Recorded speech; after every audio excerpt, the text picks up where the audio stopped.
Let's start a new video. इसमें basically हम लोग अब डिस्कस करने वाले हैं बाकी के बचे हुए शॉर्ट आंसर क्वेश्चंस, फर्स्ट यानी 3 मार्क्स वाले जो थे, है ना।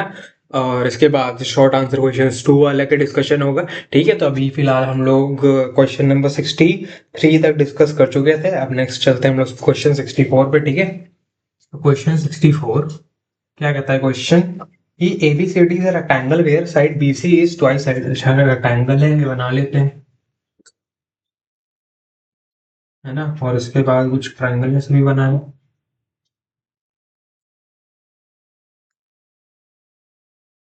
एंड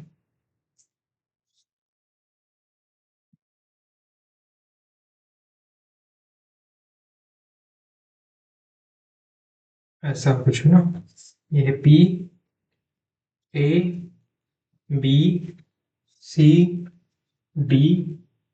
Q एंड एक ये लाइन खींची है ना। अब क्या बोला है, ABCD इज अ रेक्टेंगल। ठीक है, ABCD is a rectangle their side BC is twice of side AB, यानी कि ये जो है side BC equals to 2AB। ठीक है, और क्या बोला है, if triangle ACQ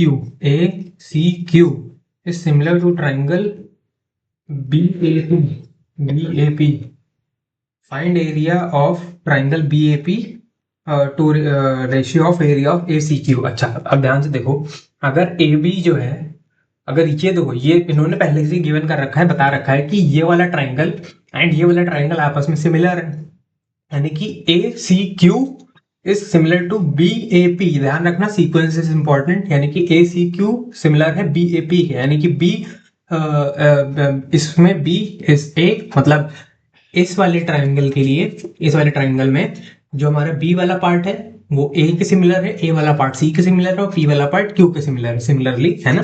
अब क्या बोला है कि जो हमारा BC है that is twice of AB। चलो, अब इसका मतलब हम क्या कर सकते हैं, अब मान ये तो राइट एंगल होता है रेक्टेंगल में, ये तो राइट एंगल है, यानी कि हम AC निकाल लेते हैं। AC कितना होगा, AC क्योंकि अभी राइट एंगल है तो AC is hypotenuse, AC square equals to AB square plus BC square. ठीक है, तो AC square equals to AC क्या हो जाएगा, under root of AB square. अब देखो BC क्या है, BC है 2 ऑफ AB, यानी कि हम लोग लिख सकते हैं AB square plus 2 of AB का होल स्क्वायर, है ना। तो AC equals to AB square plus 4AB square under root equals to AB under root 5, यानी कि AC की वैल्यू क्या आ गई, AC की वैल्यू आ गई सिंपली AB अंडर रूट 5, है ना। अब ध्यान से ध्यान देने वाली बात ये है कि ये दोनों ट्राइंगल सिमिलर है। ये दोनों ट्राइंगल सिमिलर है का क्या मतलब है कि जो हमारा AC है वो किसका पार्ट है, AC is part of this ACQ triangle, और BA जो पार्ट है वो किसका है, इस BAP वाले ट्राइंगल। तो AC अपॉन BA कितना आ गया, इक्वल्स टू आ गया रूट 5, है ना, रूट 5/1, है ना। तो ये हम लोग को रिलेशन मिल गया। अब पूछा है कि एरिया ऑफ किसका, area of BAP, area of triangle BAP upon area of triangle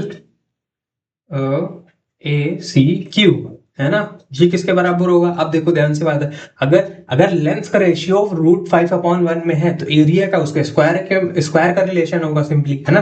तो अब BA वाला जो पार्ट है वो ऊपर है, B वाला पार्ट ऊपर है, तो 1/√5 का whole square it is same as 1/5। तो हम लोग को फाइनली 1/5 मिल गया रेशियो इसका, है ना, कि जो एरिया का रिलेशन होगा 1/5 में होगा। ठीक है, तो होपफुली समझ में आया होगा। अब बढ़ते हैं नेक्स्ट क्वेश्चन पे। ठीक है, हाँ, तो अब बढ़ते हैं अपने नेक्स्ट क्वेश्चन पे। क्या है क्वेश्चन नंबर 65, है ना। क्वेश्चन में पहले डायग्राम कुछ गिवन है, बना लेते हैं।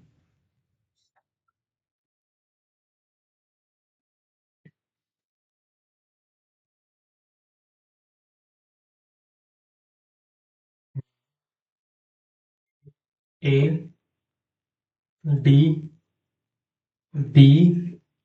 सी, है ना, ये angle x centimetre, 4 centimetre, 8 centimetre, है ना। अब बोला है given a triangle ABC and D is a mid point on, sorry, D is a point on BC such that BD equals to 4 centimeter and DC equals to x centimeter if BAD B A D equals to angle C and A B equals to 8 centimetre, then prove that triangle A B D is similar to triangle C B A. अच्छा, किसको prove करना है? Triangle A B D is similar to triangle C B A. अच्छा, अब देखो सबसे पहले angle B A D is equal to angle A C D, नहीं सॉरी बी ए सी है ना, बी ए सी, तो ए सी बी दो एक एंगल, तो ये प्रूव हो गया क्योंकि पहले से गिवन है कि ये दोनों एंगल्स बराबर है ना, गिवन। ठीक है, एक तो ये गिवन है। उसके बाद एंगल ए बी सी है ना इक्वल्स टू एंगल ये ए बी डी है ना, common angle A B D है ना।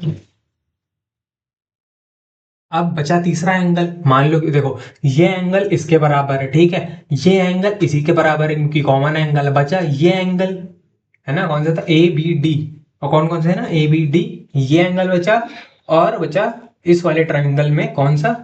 ये वाला एंगल, ये पूरा। अब बचत एक ही एंगल है ना, क्योंकि एक एंगल ये वाला किसके बराबर है? इसी के बराबर है। ये वाला किसके बराबर है? इसके बराबर है। अब बचा इस ए बी सी में ये वाला एंगल और ए बी डी में ये वाला एंगल, है ना। तो ये दोनों आपस में बराबर होंगे ना, ऑब्वियसली बात है, क्योंकि 180 डिग्री बन रहा है। दो एंगल अगर बराबर आ गए तो तीसरा इज ऑटोमेटिकली बराबर, क्योंकि अगर एक है 50 है ना, दो एक एंगल आ गया 50-50 बराबर, एक आ गया 60-60 बराबर, तो तीसरा पक्की बात है 70-70 ही होगा, है ना, इस तरीके से। तो यानी कि बाय एंगल ये प्रूव होता है कि ये तीनों क्या है? ये दोनों क्या है? सिमिलर, है ना। ये इसको हम लोग सिमिलर प्रूव कर दिए सिंपली, है ना। फिर उसके बाद क्या कहता है? Find the value of x की वैल्यू फाइंड करनी है। एक्स की वैल्यू फाइंड करनी है तो ये क्या है? ए बी डी है ना। देखो ध्यान से, ए बी की वैल्यू गिवन है और C B, okay, A B B D A B, okay, है ना। तो एक काम करते हैं, हम लोग लिखते हैं B D upon A B, B D upon A B, है ना, B D upon A B equals to C D, है ना, C B, sorry, such that इसमें वो आ जाए ना, सी बी। तो ये बी डी वाला किसके बराबर होना चाहिए? A B upon C B, ये होना चाहिए, ठीक है ना, क्योंकि B D upon A B यानी कि बी डी अपॉन, देखो ऐसे देखो तो ज्यादा समझ जाएगा। B D upon A B है ना, या बी ए कह लो, जो भी कह लो, equals to A B upon C B. अब सी बी हम लोग क्यों ले रहे हैं? सी बी इसलिए ले रहे हैं क्योंकि सी बी वाला में ही तो हम लोग का x सेंटीमीटर इंक्लूडेड है, 4 + x, है ना। अब बी डी कितना है? बी डी है हम लोग का 4 सेंटीमीटर। ए बी कितना है? 8 centimetre. A B 8 centimetre upon C B, तो सी बी कितना आ जाएगा? उस हिसाब से ये जाएगा 2 टाइम्स, और सी बी कितना आ जाएगा? सी बी आ जाएगा 8 × 2 16 सेंटीमीटर। सी बी आ गया 16 सेंटीमीटर। अब बी डी कितना है ना, सी बी पूरा आ गया 16 सेंटीमीटर, और सी बी क्या है? सी डी प्लस ई, यानी कि x + 4 सेंटीमीटर इक्वल्स टू 16। तो x कितना आ गया? x आ गया 12 सेंटीमीटर। तो इस तरीके से हम लोग की x की वैल्यू आ जाती है। तो होपफुली समझ में आया, ठीक है। अब बढ़ते हैं अपने नेक्स्ट क्वेश्चन पे। हाँ, अब हम लोग का नेक्स्ट क्वेश्चन है क्वेश्चन 66, है ना। क्वेश्चन क्या कहता है कि in the extract of survey of India map G43S7 prepared on a scale of 2 centimetre to 1 kilometre. अच्छा, 2 सेंटीमीटर टू 1 किलोमीटर। अच्छा, इसका मतलब हम लोग अगर के निकालें, के यानी कि स्केल फैक्टर निकालेंगे तो क्या आ जाएगा? 2 सेंटीमीटर अपॉन 1 किलोमीटर, यानी कि हम लोग कैसे लिख सकते हैं? 2 सेंटीमीटर अपॉन 1 किलोमीटर में 1000 मीटर और 1 मीटर में 100 सेंटीमीटर, है ना। तो 10⁻³ इंटू 10⁻² सेंटीमीटर। तो सेंटीमीटर से सेंटीमीटर गया, क्या बचेगा? ये बचेगा, क्या आ जाएगा कितना? 2 अपॉन 10⁵, 10⁵ छोड़ो, 10⁴ इंटू 10, है ना। तो ये कितना आ जाएगा? 1 अपॉन 5 इंटू 10⁴, है ना। तो हम लोग का जो k है, स्केल फैक्टर आ रहा है, वो कितना आ रहा है कि 1/5 इंटू 10⁴। इसका मीनिंग क्या है? 1 क्या है? मैप पे लेंथ और 5 × 10⁴ क्या है, एक्चुअल एरिया, मतलब सॉरी एक्चुअल लेंथ, यानी कि एक्चुअल जमीन पे जो लेंथ आएगी वो हम लोग की 5 × 10⁴ है। ये के फैक्टर सॉरी स्केल फैक्टर आ गया। फिर a child finds the length of the cart track between two settlements is 7.6 centimetre. अच्छा, दो सेटलमेंट के बीच में डिस्टेंस है 7.6 centimetre. Find the actual length of the cart track on the ground. अच्छा, actual length find करनी है। तो देखो, अगर ये 7.6 सेंटीमीटर है तो 7.6 सेंटीमीटर, ठीक है ना, उसको हम लोग किससे मल्टीप्लाई कर देंगे, इससे 5 × 10⁴ से। अगर हम उसको 5 × 10⁴ से मल्टीप्लाई कर देंगे तो हम लोग को एक्चुअल लेंथ पता चल जाएगी, किसमें, उसमें एक्चुअल प्लॉट, मतलब एक्चुअल ग्राउंड की लेंथ है ना, 5 × 10⁴, है ना। तो ये क्या हो जाएगा, 7.6 × 5, इट विल बी, है ना। तो यार ये कितना, 38 इंटू, एक सेकेंड, है ना, 38 × 10⁴। ये क्या आ गया, मीटर्स में आ जाएगा, नहीं किस में आएगा, सेंटीमीटर्स में। ये सेंटीमीटर्स में ही आएगा सिंपली, है ना, क्योंकि सेंटीमीटर में लिया था। अब इसको हम लोग किस में ला सकते हैं, अब ये क्या होना चाहिए, 38 × 10⁴ सेंटीमीटर, यानी कि इट विल बी कितना, इट विल बी 3.8 × 10⁵ सेंटीमीटर, यानी कि 3.8 किलोमीटर्स, क्योंकि 10⁵ और 10⁵ इतना इतना, तो हम लोग का 3.8 किलोमीटर्स आ जाएगा एक्चुअल ग्राउंड पे लेंथ, है ना। ये 3.8 किलोमीटर आ गई हमारी ग्राउंड पे लेंथ सिंपली, है ना, एक्चुअल कार ट्रैक, है ना। फिर actual area of a grid square if each has an area of 4 centimetre square. अब देखो, अब इसमें क्या होगा, जब एरिया की बात होती है तो के स्क्वायर कर देते हैं। के स्क्वायर इक्वल्स टू 1/25 × 10⁸, ठीक है। अब क्या बोला है कि actual area of a grid square, actual area पूछा है। अगर मैप पे एरिया 4 सेंटीमीटर स्क्वायर, अगर मैप पे एरिया 4 सेंटीमीटर स्क्वायर है तो हम लोग का एक्चुअल एरिया कितना हो जाएगा, एक्चुअल एरिया विल बी 25 × 10⁸, है ना। इसको आगे लिखते हैं, क्या हो जाएगा, centimetre square. 4 × 25 is 100 × 10⁸, centimetre square, it will be 10⁻10 centimetre square. अब 10⁻10 सेंटीमीटर स्क्वायर है तो 1 किलोमीटर में 10⁵ सेंटीमीटर होता है ना। तो 10⁵ इंटू 2, इसको हम लोग कैसे ले सकते हैं, 10⁵, या फिर 10⁻5 सेंटीमीटर स्क्वायर, है ना। तो ये 100⁵ सेंटीमीटर स्क्वायर, राइट। एक सेकंड, एक सेकंड रुकना। देखो, 1 किलोमीटर में कितने होते हैं, 10⁵ सेंटीमीटर। तो अगर मैं इसका स्क्वायर कर दूं तो यानी कि 1 किलोमीटर स्क्वायर में कितने होंगे, 10⁻10 सेंटीमीटर। अच्छा, तो ये बेसिकली 1 किलोमीटर स्क्वायर आ जाएगा। तो ये 1 किलोमीटर स्क्वायर आ जाएगा, है ना। तो दिस विल बी हमारा कितना, 1 किलोमीटर स्क्वायर एरिया, है ना, 1 किलोमीटर स्क्वायर। एक बार मैं चेक कर लूँ आंसर की से, है ना। Yes, this is correct, okay. तो होपफुली समझ में आया कि कैसे किया, है ना। तो क्योंकि 1 किलोमीटर में 10⁵ सेंटीमीटर है, तो उस हिसाब से ये हम लोग का एरिया आ गया, एक्चुअल ग्राउंड पे एरिया और एक्चुअल ग्राउंड पे लेंथ, है ना, डिस्टेंस, ठीक है। तो होपफुली समझ में आया, बढ़ते हैं आगे। अब अगेन नेक्स्ट क्वेश्चन हम लोग कंस्ट्रक्शन से है। अब कंस्ट्रक्शन है बोर्ड पे, तो कंपास रूलर से नहीं कर सकता, इस वजह से we are gonna skip that question. But in case कोई डाउट आए कमेंट सेक्शन में मुझे बता देना, मैं ज़रूर उसको एड्रेस करूंगा, ठीक है। उसको एक्सप्लेन करने का जैसे भी ट्राई कर सकता हूँ, I will try my best, ठीक है। तो बढ़ते हैं उसके नेक्स्ट क्वेश्चन पे, विच इज क्वेश्चन नंबर 68, है ना। क्वेश्चन क्या कहता है, तो पहले डायग्राम बना लेते हैं, है ना।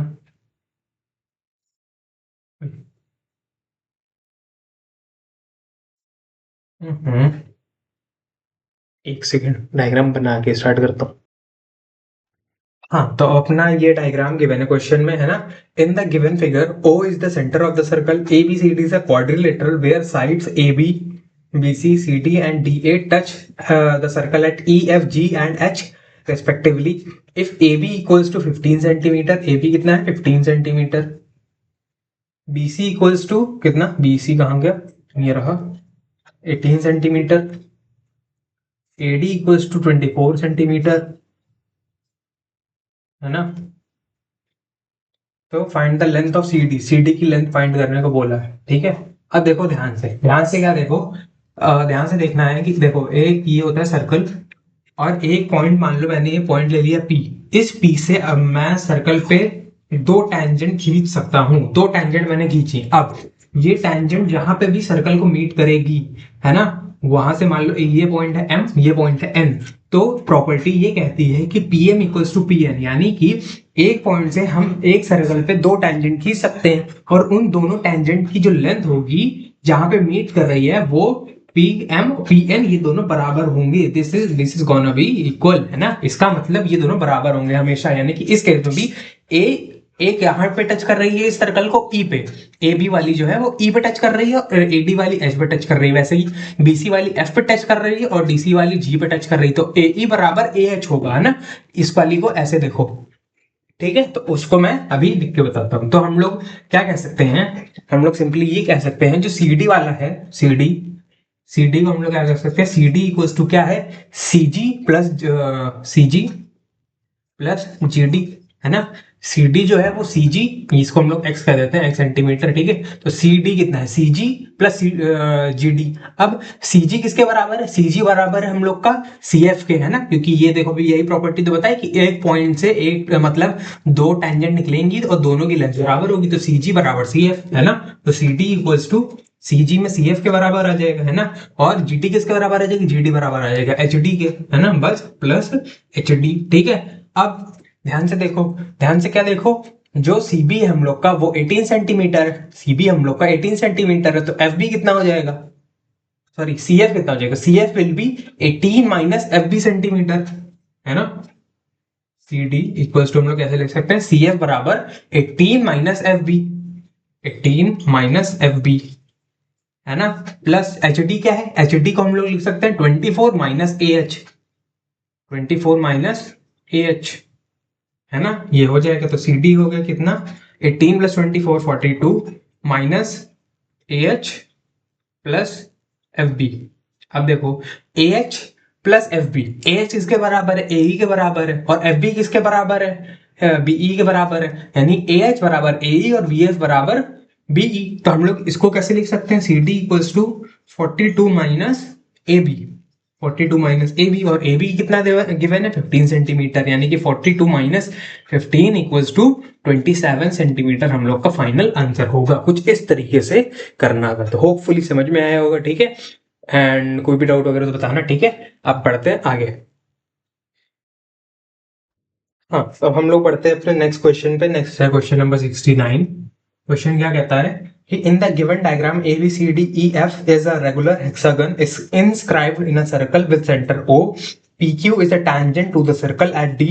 Find the value of angle FAG, angle BCD, PDE। देखो अब सीधी सी बात, एक देखो सबसे पहली बात, कोई भी किसी भी जो हम लोग का शेप होता है, हेक्सागन है, पेंटागन है, क्वाड्रिलेटरल, ट्राइंगल, उसमें जो भी हर एक साइड में, जैसे कि अगर हम मान लें, अगर रेगुलर मतलब all sides equal, all sides equal वाले ट्राइंगल माने, तो बीच में यहाँ पे 60 डिग्री बनता है ना, 60 डिग्री बनता है, 60 60 60 इक्विलेटरल ट्राइंगल, हम वही तो कहते हैं। अब ये आता कहाँ से है, देखो इसका बेसिकली फॉर्मूला होता है, क्या होता है, n-2 इंटू 180 अपॉन n। अब n होता है नंबर ऑफ साइड्स, जैसे कि इसके लिए, और ये हर एक मतलब हर एक इंटीरियर एंगल का फॉर्मूला है, हर एक इंटीरियर एंगल कितना होगा, जैसे कि अब मैंने n की जगह 3 रखा, तो 3 माइनस 2 इंटू 180 अपॉन 3, है ना। 3 माइनस 2 कितना हो जाएगा, 3 minus 2 is 1, 1 into 180 is 180, 180 divide by 3 is 60 degree. तो हमको हर एक इंटीरियर एंगल पता चलेगा। अब मान लो की बात है क्वाड्रिलेटरल पता करना है, तो क्वाड्रिलेटरल जिसमें सारी साइड्स इक्वल हो वो होता है स्क्वायर, यानी कि 90 डिग्री सिंपली, है ना। अब इस फॉर्मूले से पता कर सकते हैं, तो फॉर्मूले हम इधर 4 रखेंगे, है ना, 4 इसमें रखेंगे, यहाँ पे भी 4 रखेंगे, 4 रखा इधर, 4 माइनस 2 इज कितना, 2 इंटू 180, 2 इंटू 180 इज 360, 360 और 360/4 इज 90, है ना। तो कुछ इस हिसाब से पता चल जाता है, ठीक है, इस हिसाब से पता चल जाता है। वैसे ही अगर हेक्सागन की बात करी है, हेक्सागन की बात करी है तो सिंपली हेक्सागन में कितने होते हैं साइड, हेक्सागन में 6 साइड्स होते हैं, तो n-2 into 180 divide by n है 6 - 2 into 180 divide by 6 - 2 is 4 into 180 divide by 6, तो ये कितना हो जाएगा, ये आ जाएगा 30 इंटू 4 इज 120 डिग्री। यानी कि जितने भी हर एक एंगल है, ये 120 है, 120 है ना, फिर उसके बाद ये भी 120 ना, ये भी 120 है ना, ये भी 120 पूरा। मैं इसको यहाँ लिख नहीं रहा हूँ क्योंकि यहाँ ट्राइंगल बना है, तो मैं उसको डिस्टर्ब नहीं करना चाह रहा, बट हाँ इसमें सब के सब 120 होंगे ओवरऑल, ठीक है। अब इसका वैसे एक और तरीका है जो मतलब, क्योंकि मुझे फॉर्मूला याद नहीं रहता, मुझे फॉर्मूला याद नहीं रहता, तो मैं इसका एक और मेथड बना लिया है कि मुझे याद रहे। तो देखो बेसिकली वो भी मैं बता देता हूँ कि मैं कैसे निकालता हूँ कि किसके कितने एंगल होंगे, क्योंकि मैं जल्दी फॉर्मूला वगैरह भूल जाता हूँ। तो जैसे कि मान लो ये ट्राइंगल है ना, ये ट्राइंगल है, ठीक है। अब मैं मान लेता हूं कि इस ट्रायंगल में एक सेंटर होगा, ये सेंटर है। अब इस सेंटर पे तीनों तीनों वर्टिसेस से वो बना लेता हूं मैं, क्या, एक एक क्या बना लेता हूँ, एक एक लाइन बना लेता हूँ ऐसी। अब मुझे इतना पता है कि जो सर्कल होता है, मतलब ये कंप्लीट एंगल होता है मेरा 360 डिग्री। कंप्लीट एंगल मेरा पूरा ये 360 डिग्री है, ये 360 डिग्री है। अब 360 डिग्री को मैं तीनों इक्वल पार्ट में बांट दूं, 360 डिग्री को 3 इक्वल पार्ट में बांटूंगा तो क्या बनेगा, 120 120 120, है ना। तो ये कितना है, 120 बीच में, 120 इधर और 120 ये भी। अब ये 120 आया और ये वाली साइड ये वाली के इक्वल है ना। अगर ये 120 है तो ये कितना हो जाएगा, अगर ये 120 है तो ये हो जाएगा हमारा, बाकी बचा कितना, 120 है। और एक ट्रायंगल में कितने होते हैं, 180, तो 120 में से मतलब 180 में से 120 माइनस करो, कितना आया, आया हमारा 60, है ना, 60। अब उसको दो बराबर बांट दो, ये हुआ 30 ये, और 30 ये, और 30 अगर आया तो इधर भी 30 होगा, इधर भी 30 को, तो ओवरऑल पूरा कितना बन गया, पूरा 60 बन गया। इस हिसाब से मैं फाइंड करता हूँ। तो इस हिसाब से मैं हेक्सागन का भी फाइंड कर लेता हूँ। कैसे, देखो ध्यान से, है ना, कि ये अगर हेक्सागन है कुछ ऐसे, है ना, तो ये सेंटर है अगर, तो सेंटर पे तो वो बनेगा हम लोग का क्या, 360। सेंटर पे 360 बना है और कितने पार्ट्स में डिवाइडेड है, 6 इक्वल पार्ट्स में, 1 2 3 4 5 6, और 6 पार्ट्स में इक्वली डिवाइडेड है। तो 360 डिवाइड बाय 6 क्या हो गया, 60 डिग्री। यानी कि हर एक एंगल बीच में है 60, 60, है ना, 60 60 60, ये भी 60। अगर ये 60 है तो ये एक ट्रायंगल में कितना होता है, एक ट्रायंगल में 180 होता है। अगर एक 60 है तो बाकी कितना बचा, ये भी 60 और ये भी 60। अब अगर ये भी 60 है तो ये भी 60 हो जाएगा, सब 60, है ना। अब ये 60 है तो हमारा पूरा एक एंगल कितना, एक एंगल हमारा 60 + 60 120 आया। तो कुछ इस तरीके से, जिनको फॉर्मूला वगैरह याद नहीं रहता मैंने उनके लिए बता दिया, ऐसे वगैरह निकाल सकते हो ना। मैं ऐसे ही जनरली निकाल लेती हूँ क्योंकि मैं फॉर्मूला भूल जाता हूँ जनरली, ठीक है। तो 120 120 120 ये आ गया। अब उसके बाद क्या है, पूछा क्या है, FAG पूछा है ना, FAG, FAG। अब ध्यान से देखो FAG क्या है भाई, अगर इतना 120 है और ये पूरा तो 180 होगा, क्योंकि एक सीधी लाइन में, सीधी लाइन में तो 180 होता है। तो अगर इतना 120 है तो बाकी इतना बचा कितना होगा, 180 - 120 मतलब 60 डिग्री, ये 60 डिग्री है ना।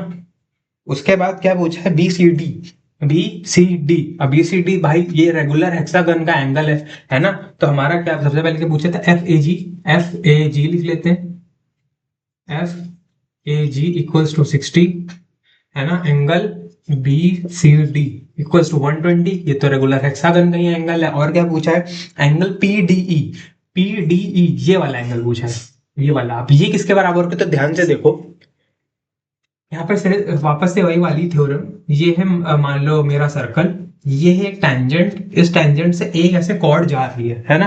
अब ये टेंजेंट ऐसे कहीं पर एक ट्रायंगल बनाती है कुछ इस तरीके से, है ना। अब इस टेंजेंट ने, मान लो की बात है, ये वाली सॉरी ये वाला कॉर्ड है, ये वाला कॉर्ड है ना। इस वाले कॉर्ड ने हमारी टेंजेंट से, मान लो की बात है, x डिग्री बनाया हुआ है, ठीक है, इस कॉर्ड ने हमारे टेंजेंट से x डिग्री बनाया हुआ है। तो अब यही वाला कॉर्ड जितनी भी मतलब जितना भी एंगल सबटेंड करेगा सरकमफेरेंस पे वो भी x होगा।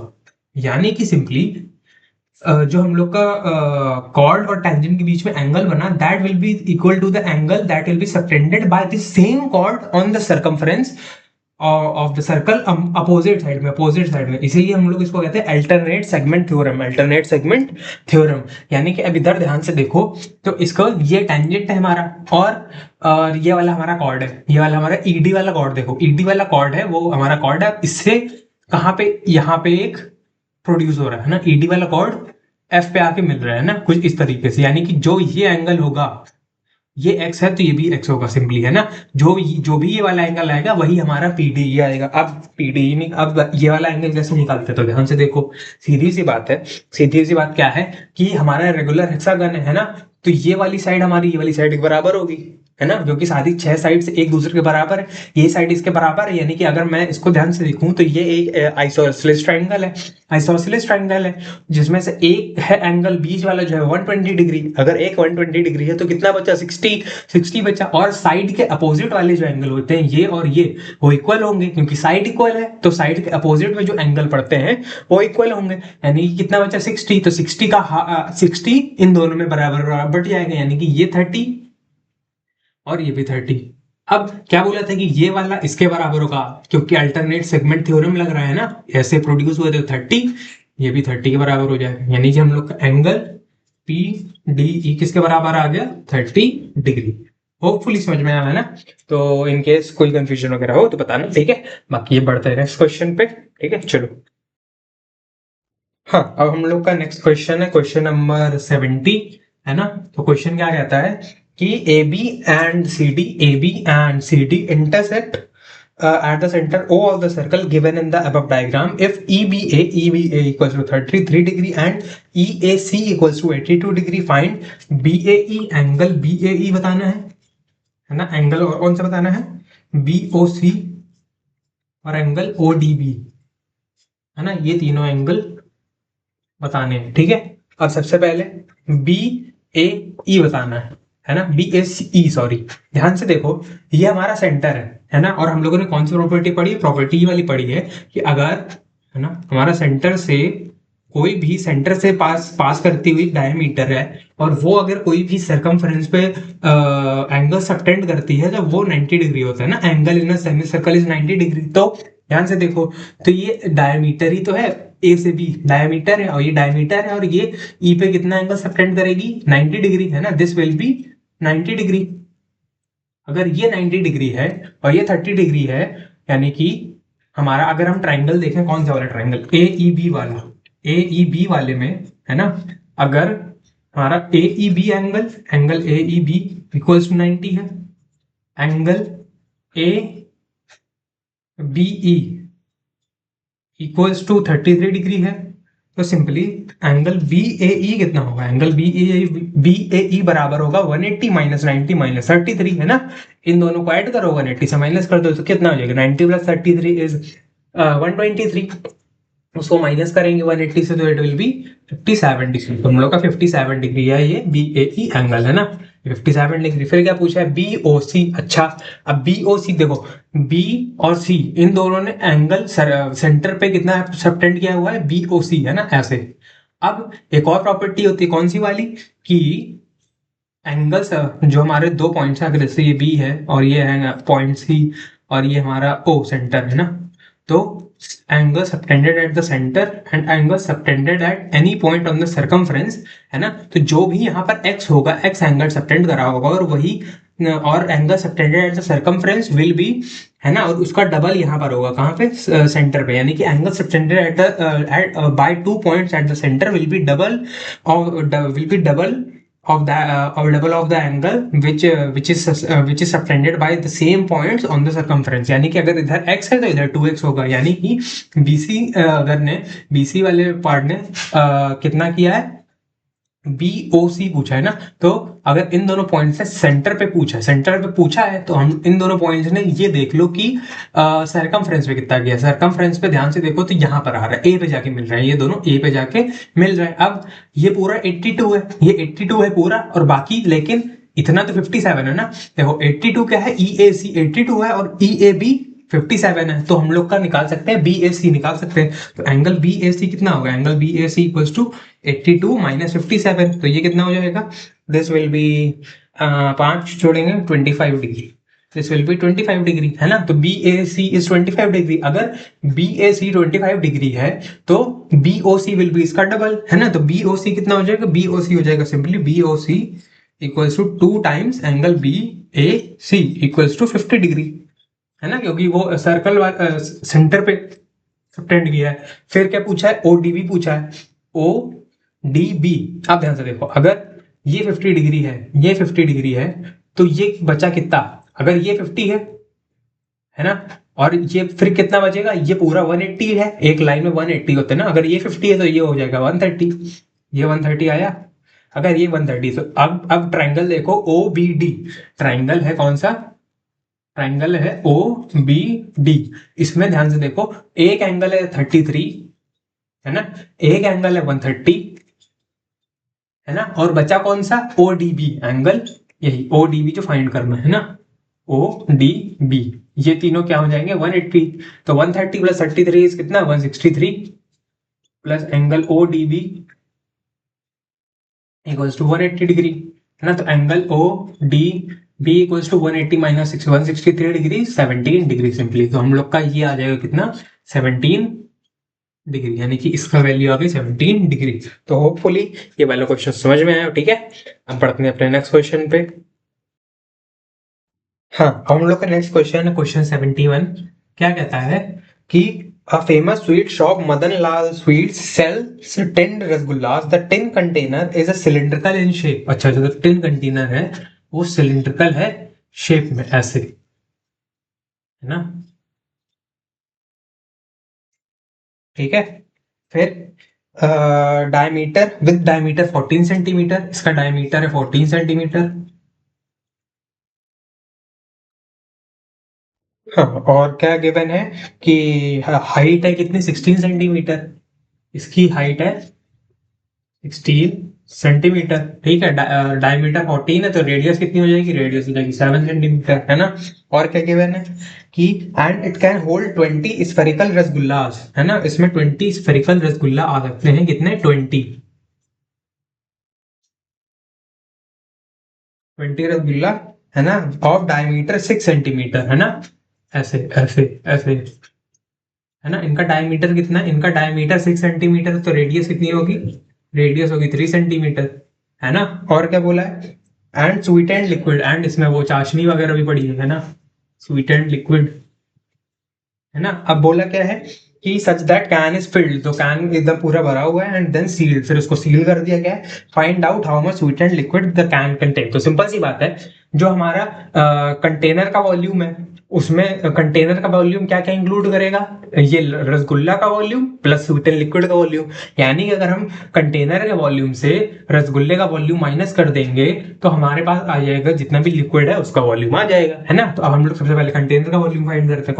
कंटेनर का volume is pi r square h, और पाई इन्होंने बोला है 3.14 लेने को, 3.14 इंटू आर स्क्वायर, यानी कि 7 इंटू 7 इंटू 16, है ना। तो इसको कैलकुलेट करते हैं, कैलकुलेट करेंगे तो कितना जाएगा 3.14 into 7 into 16, it will be 2461.76 centimetre cube, है ना। ये हो गया। फिर उसके बाद रसगुल्ला, रसगुल्ला है कितना है 20 इंटू, और रसगुल्ला का वॉल्यूम कितना, क्योंकि है स्फेरिकल, तो 4/3 इंटू पाई, पाई यानी कि 3.14, आर क्यूब यानी कि 3 का क्यूब, है ना। तो आप इसको करते हैं 20 into 4 into 3.14 into 27 divide by 3, है ना। तो this is equals to 2260.80 centimetre cube. अब स्वीट एंड लिक्विड, है ना, यानी कि चाशनी, उसका volume sweet and liquid equals to, इसको इससे माइनस कर दो, है ना। तो 2 461.76 minus 2260.8. It is equals to 200.96 centimetre cube. क्या आ रहा है हम लोग का? सिंपली स्वीटेंड लिक्विड है उसका वॉल्यूम, है ना। तो होपफुली समझ में आया क्या करा। बेसिकली टिन के वॉल्यूम जितना भी आएगा उससे हम लोग अगर रसगुल्ले का वॉल्यूम माइनस कर देंगे तो हमारे पास चाशनी या फिर स्वीटेंड लिक्विड का वॉल्यूम आ जाएगी, तो वही इतना आ जाएगा, है ना। तो होपफुली समझ में आया होगा। ठीक है, हम पढ़ते हैं आगे। हाँ, अब नेक्स्ट क्वेश्चन है क्वेश्चन 72। क्वेश्चन क्या कहता है कि the ratio of the radius and the height of a solid metallic right circular cylinder is, है ना। तो ratio of radii upon H कितना है? इज 7/27, है ना। This is melted and made into a cone of diameter 14 centimetre, है ना। तो इसको मेल्ट किया गया और एक कोन बनाया गया जिसका डायमीटर है 14 सेंटीमीटर, या फिर हम कह सकते हैं रेडियस है 7 सेंटीमीटर, है ना।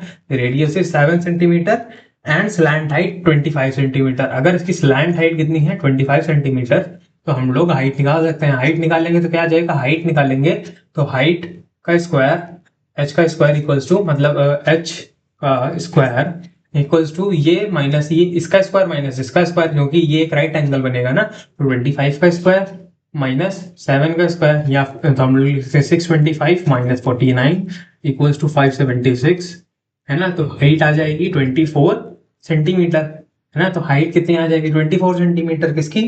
कौन की? अब सिलेंडर की। अब इसमें बोला गया है कि हाइट इतनी 24 सेंटीमीटर आ गई, है ना। तो अब इसका एक काम करते हैं, वॉल्यूम फाइंड कर लेते हैं। वॉल्यूम फाइंड करने से क्या होगा?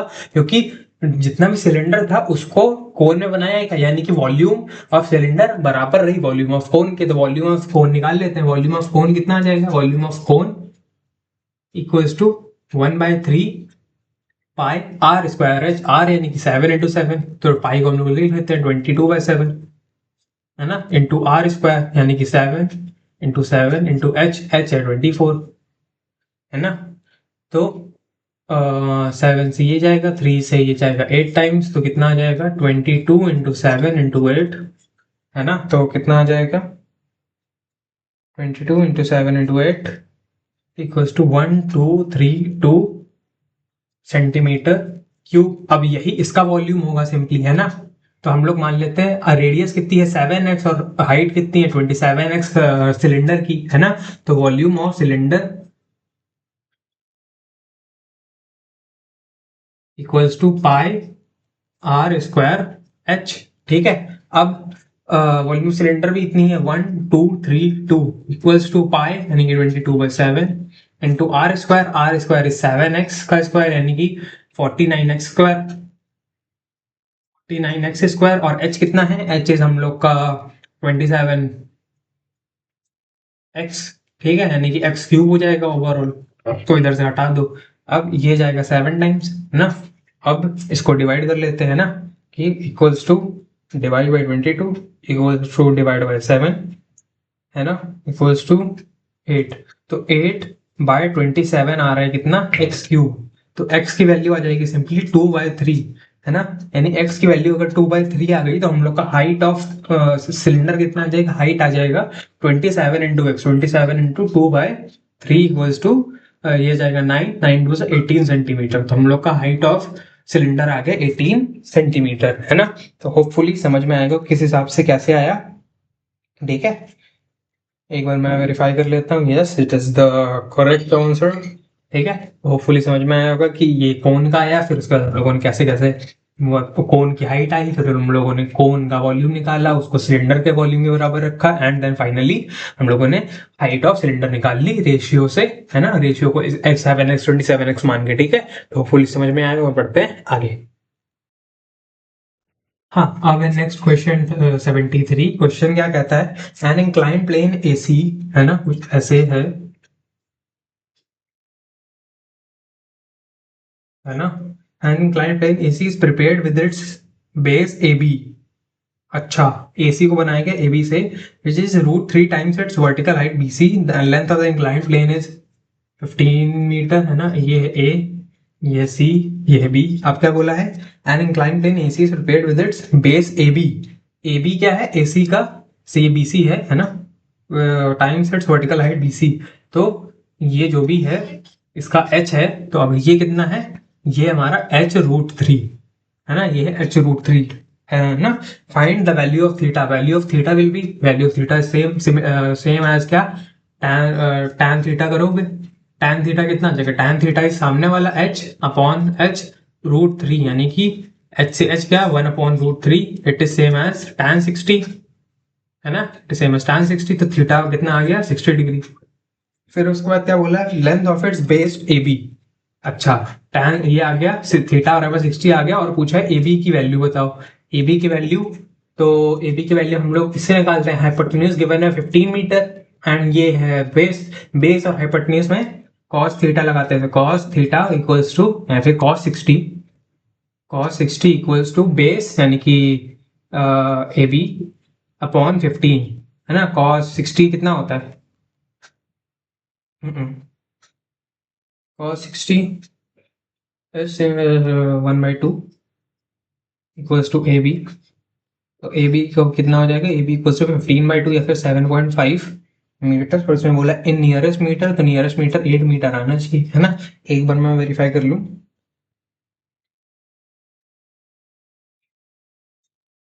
हाँ यस, तो हम लोग का, एक सेकेंड, 30 डिग्री आ रहा है, 30 डिग्री कैसे आ गया, टैन ये कितना होता है, एक सेकेंड सॉरी, एक सेकेंड, वो क्या होता है, साइन 60 होता है, देखो साइन 60 होता है हमारा √3/2 है ना, और cos 60 होता है 1/2। अगर मैं इन दोनों का रेशियो ले लूँ तो √3 आएगा ना, अच्छा हाँ 1/√3 आएगा, 30 आएगा इधर, सॉरी, यस यस यस सही बात है, तो tan 30 है ये, इधर आएगा 30 है ना, अगर इधर आया 30 तो इधर भी आएगा 30, cos 30 आया है ना, cos 30 बराबर ए बी बाय 15 मीटर। एक सेकेंड, हाँ सॉरी, थोड़ा सा बहुत जब मिस्टेक हो गया था है ना, तो ए बी कितना आ जाएगा, ए बी आ जाएगा हम लोग का 15 इंटू cos 30 है ना, इक्वल्स टू 15 cos 30 इज √3/2 है ना, तो ये आ जाएगा अप्रोक्सीमेटली है ना, ये आ जाएगा 12.99 समथिंग, 12.99 समथिंग है ना, और अप्रोक्सीमेटली नियरेस्ट मीटर बोला है, तो 13 मीटर हम लोग का फाइनल करेक्ट आंसर होगा इसका। आंसर की में 8 मीटर दिया है, बट उधर गलत हो जाएगा, ऑब्वियस बात है, 8 मीटर तब आता है जब इधर 60 होता है, जैसे अभी पिछले वाले केस में थोड़ा सा गलती हुई थी तब आया था ना, तो 60 वाला केस होता तब 8 मीटर आता है, इस वाले केस में 13 मीटर है करेक्ट आंसर, ठीक है। और चलो अब ये वाला क्वेश्चन होता है, अब बढ़ते हैं आगे। हाँ, अब हम लोग का नेक्स्ट क्वेश्चन है क्वेश्चन 74। तो क्वेश्चन क्या कहता है कि प्रूव करना है tan square theta plus cos square theta -1 equals to tan square theta dot sine square theta. तो ये है LHS है ना, LHS है। अब इसमें हम लोग क्या करते हैं, एक काम करो कि इधर से tan स्क्वायर थीटा माइनस है ना 1 माइनस cos स्क्वायर थीटा ऐसे लिख दो है ना, क्योंकि माइनस मैंने अगर कॉमन ले लिया तो 1 माइनस cos स्क्वायर थीटा बचेगा। अब 1 माइनस cos स्क्वायर थीटा क्या होता है, साइन स्क्वायर थीटा, यानी कि tan square theta minus sine square theta, ठीक है ये हो गया। अब tan स्क्वायर थीटा क्या है, tan थीटा क्या होता है, tan थीटा होता है sine theta upon cos theta, तो tan स्क्वायर थीटा क्या हो जाएगा, sine square theta upon cos square theta minus sine square theta. अब एलसीएम ले लो, sine square theta minus sine square theta cos square theta upon cos square theta है ना। अब इसमें साइन स्क्वायर थीटा कॉमन ले लो, 1 minus cos square theta upon cos square theta है ना। तो ये क्या बन जाएगा, sine square theta into sine square theta upon cos square theta है ना। और इसको कैसे लिख सकते हैं, sine square theta upon cos square theta, again tan square theta into sine square theta है ना, and equals to RHS, hence proved ना, ये प्रूव हो गया, ठीक है। इजी था, ठीक है। अब बढ़ते हैं आगे। हाँ, अब नेक्स्ट क्वेश्चन है 75। क्वेश्चन क्या कहता है कि the class mark and frequency of a data is given in the graph, from the graph find the table showing the class interval and frequency and the mean. अब देखो सीधी सी बात है, इसमें ग्राफ कुछ ऐसा बना है, कैसे है, ऐसा है ना। इसमें कहाँ से है, पहले तो किंग है ना, और फिर क्या है 13, 15, 17 सो ऑन, है ना। अब इसका मतलब है कि जितना गैप्स इसमें है, हमारे क्लास इंटरवल उतना है। क्लास इंटरवल में कितना आ जाएगा, क्लास इंटरवल इज सिंपली हमारा, क्लास इंटरवल में दो दो का गैप है ना, 2 2 का गैप है। रेंज हमारी 2 है, यानी कि लोअर लिमिट और अपर लिमिट के बीच में 2 का गैप है। और 13 बेसिकली उसके बीच में होना चाहिए। अब 13 किसके बीच में होगा, 12 और 14 के, है ना। 12 और 14 है ना, तो 12 और 14 के बीच में 2 का गैप भी है, यानी कि क्लास इंटरवल हमारी कितनी है। तो हम लोग क्लास इंटरवल लिखना स्टार्ट करते हैं, 1 मिनट। हाँ, तो हम लोग अपनी टेबल बनाते हैं, है ना। हाँ सॉरी, क्लास इंटरवल्स, है ना, और फ्रीक्वेंसी, ठीक है। हम लोग का 13 था ना, तो ये बन जाएगा कितना, 12 से 14, फिर 14 से 16, 16 से 18, 18 से 20, है ना, कहाँ तक है, 24 तक, 20 से 22 और 22 से 24, है ना। और फ्रीक्वेंसी क्या हो जाएगी, सबसे पहले 8, फिर है कितनी, 2 3 4 5 6, है ना, 2 3 4 5 6, है ना। ये हम लोग का फ्रीक्वेंसी हो गई, है ना। ये हम लोगों ने टेबल बना दी, table showing the class interval and frequency, है ना। फिर क्या पूछा है, मीन पूछा है। मीन पूछा है तो देखो इसमें कर लो sigma f. Sigma f will be कितना, 8 + 2 10, 13 17 22 और 28, सिग्मा एफ 28, और सिग्मा एफ एक्स फाइंड कर लो, मतलब एफ एक्स इधर निकाल लो इस साइड पे। एफ एक्स इधर क्या क्या था, इधर हम लोग का वो क्या आ रहा था, 13 15 17 19 21 23, है ना। तो उससे मल्टीप्लाई कर लेते हैं, एफ इंटू एक्स, है ना। तो इट विल बी कितना, 13 इंटू 8 104, है ना, 15 2 से 30, है ना, 17 3 से 51, है, और 19 4 से कितना, 19 4 से 19 1 19, 19 से 30 है, 19 76, सॉरी एक, और 21 5 से 105, और 23 6 से 23 इंटू 6 इज 138, है ना। तो इसका सम कितना आ जाएगा, sigma f x equals to 104 plus 30 plus 51 plus 76 plus 105 plus 138, this is 504, है ना। तो मीन कितना आ जाएगा, मीन आ जाएगा हमारा sigma f x upon sigma f equals to 504 upon 28 equals to, this is equals to 18। तो हम लोग का मीन आ रहा है 18, है ना। तो मीन हम लोग का 18 आ गया। तो होपफुली समझ में, बेसिकली वही सिंपल स्टैटिस्टिक्स का क्वेश्चन, नथिंग मच, है ना। अब बढ़ते हैं अपने नेक्स्ट क्वेश्चन पे। हाँ, नेक्स्ट क्वेश्चन है क्वेश्चन 76। क्वेश्चन क्या कहता है कि the mean of 5 7 8 4 and m is n। अच्छा, यानी कि 5 + 7 + 8 + 4 + m अपॉन कितने हैं, 1 2 3 4 5, 5 इक्वल्स टू n, ये बोला है ना, इन सबका mean. And the mean of 5 7 8 4 m and n is m। ओहो, वाओ।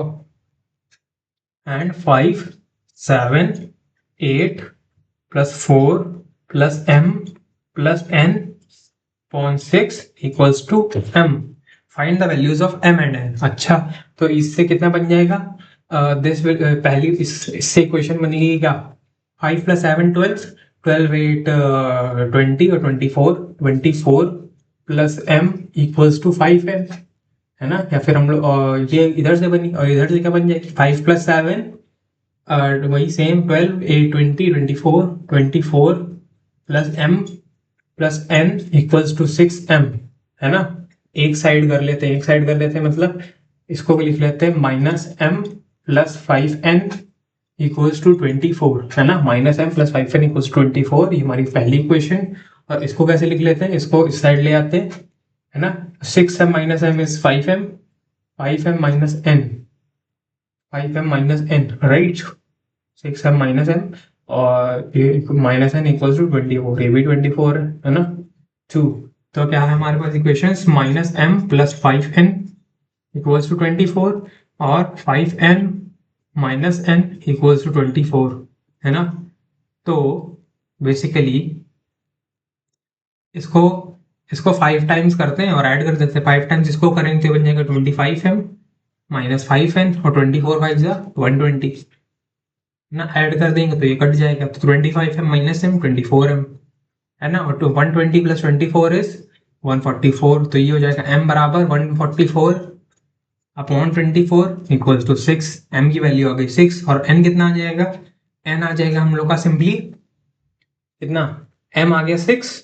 तो ये कितना है 5 × 6 30, 30 में से क्या घटाएंगे, ये 24 आ जाए तो n भी आ जाएगा 6, तो m भी 6 है, n भी 6 है ना। तो m और n दोनों की वैल्यू हम लोग की सिंपली कितनी आ रही है, 6। यस, हम लोग की m और n दोनों की वैल्यू सिंपली आ रही है कितनी, 6। इस हिसाब से, है ना, m और n दोनों 6 आ रहे हैं, ठीक है। अब बढ़ते हैं हम लोग आगे। हाँ, अब हम लोग का नेक्स्ट है क्वेश्चन नंबर 77, है ना। क्वेश्चन क्या कहता है, the probability of selecting a blue marble and a red marble from a bag containing red, blue and green marbles in is 1/3 and 1/5 respectively. अच्छा, if the bag contains 14 green marbles then find number of red marbles, total number of marbles in the bag. Okay, मान लो की बात है, ये एक bag है ना। इसमें रेड है, आर है, ब्लू है और ग्रीन है ना। ग्रीन हम लोग को बताए हुए हैं कि 14 है। अच्छा, और रेड और ब्लू हम लोग को नहीं बताया हुआ, लेकिन रेड और ब्लू की प्रोबेबिलिटी बताई हुई है कि रेड की प्रोबेबिलिटी कितनी है, प्रोबेबिलिटी ऑफ रेड है कितनी, 1/3। अगर रेड की प्रोबेबिलिटी 1/3 है ना, तो मान लेते हैं रेड है कितना x, है ना, और ब्लू है कितना y, है ना। तो है ना, ये है हमारा ये चीज, ठीक है। तो प्रोबेबिलिटी ऑफ रेड इज 1/3, इसका मतलब x अपॉन x + y + 14, है ना। x upon x + y + 14 equals to 1/3, है ना। यानी कि 3x equals to x + y + 14, है ना। तो 3x - x is 2x - y equals to 14, एक इक्वेशन आ गई इधर से, ठीक है। फिर उसके बाद प्रोबेबिलिटी ऑफ ब्लू कितनी है, प्रोबेबिलिटी ऑफ ब्लू है 1/5, 1/5 मतलब फिर से अगेन, यानी कि y upon x + y + 14 equals to 1/5, so this is 5y equals to x + y + 14, है ना। तो this is 5y क्या हो जाएगा, तो 5y इधर हो जाएगा -x, 5y - y is +4y equals to 14, है ना। दिस इज सेकंड इक्वेशन, ठीक है। तो 2x - y -x + 4y, है ना। तो अब मैं क्या करता हूँ, इसको डबल कर देता हूँ। इसको डबल करेंगे तो क्या बन जाएगा, -2x + 8y इक्वल्स टू 28, है ना। अब इन दोनों को ऐड कर देता हूँ, है ना। तो 2x - y equals to 14 -2x + 8y equals to 28, add करेंगे तो 8y - y 7y, 28 और 14 इज सिमिलर 42, है ना। तो y कितना आ जाएगा, y आ जाएगा 6, है ना। और x आ जाएगा कितना, x आ जाएगा हम लोग का कितना, y अगर 6 है, y अगर 6 आया तो 6 प्लस इधर जाएगा तो 14 20 और x आ जाएगा 10, है ना। तो x आ गया हम लोग का 10, यानी कि रेड मार्बल्स हैं 10 और ब्लू मार्बल्स हैं 6, है ना। कुछ इस हिसाब से, राइट। और है ना, और पूछा क्या है, नंबर ऑफ रेड मार्बल्स, तो नंबर ऑफ रेड मार्बल्स है हम लोग के वाई एक्स आया 10 ना, नंबर ऑफ रेड मार्बल्स है हम लोग के 10। एक सेकेंड 10 × 20 -6, है ना, हेयर। और इधर भी -2 × 10 इज -20, -20 + 8 × 6 -20 48, राइट, 28, है ना। तो x आ रहा है 10, है ना। तो और रेड मार्बल्स हम लोग के 10 आ रहे हैं और ब्लू मार्बल 6 आ रहे हैं, है ना। और टोटल नंबर ऑफ मार्बल्स आ रहे हैं कितने, टोटल आ रहे हैं हम लोग के 30, है ना। और आंसर की में थोड़ी सी गड़बड़ है शायद, उसमें गिवन है कि रेड मार्बल 6 हैं, रेड मार्बल्स नहीं 6 हैं, ब्लू मार्बल 6 हैं और रेड मार्बल्स 10 है ना। तभी तो प्रोबेबिलिटी रेड की 1/3 है ना। रेड की प्रोबेबिलिटी 1/3 तभी तो होगी ना, कि जब 10/30 रखेंगे, है ना, 10/30 तभी तो 1/3 आएगा। और 6/30 रखेंगे तभी इसका 1/5 आएगा, ब्लू का, ये रेड का है, ये ब्लू का है ना। तो कुछ इस हिसाब से यहाँ पे थोड़ी सी गड़बड़ है। अच्छा नहीं, ब्लू, ओ सॉरी, ब्लू की 1/3 है, रेड की 1/5 है, मैंने ही उल्टा ले लिया, ओह सो सॉरी। तब फिर सही बात है ना। इधर 6 आ जाएगा, इधर 10 आ जाएगा, इधर ब्लू कर दो, इधर रेड कर दो, है ना। और यहाँ पर जो भी आ रहा है सही आ रहा है कि एक्स सिंपली एक्स हम मान लेते हैं, एक्स ये था, एक्स था ब्लू और वाई था ये, है ना। राइट, अब आएगा सही, है ना। अब सही आ गया, सॉरी मेरी गलती, मैंने ही गलत बता दिया, है ना। वाई 6 है, एक्स 10 है ना, क्योंकि मैंने उल्टा पढ़ लिया था। तो ब्लू मार्बल की 1/3 है ना, 1/3, और रेड की 1/5 है। तो इस तरीके से हो गया हम लोग का ये वाला क्वेश्चन, एंड इसी के साथ शॉर्ट आंसर क्वेश्चंस भी खत्म होते हैं, है ना। तो होपफुली समझ में आया हो, ठीक है। अब फिर मिलेंगे अब किसी और लेक्चर में, है ना, शॉर्ट आंसर क्वेश्चंस 2-4 मार्क्स वाले में, है ना। तो फिलहाल के लिए thank you so much, bye bye.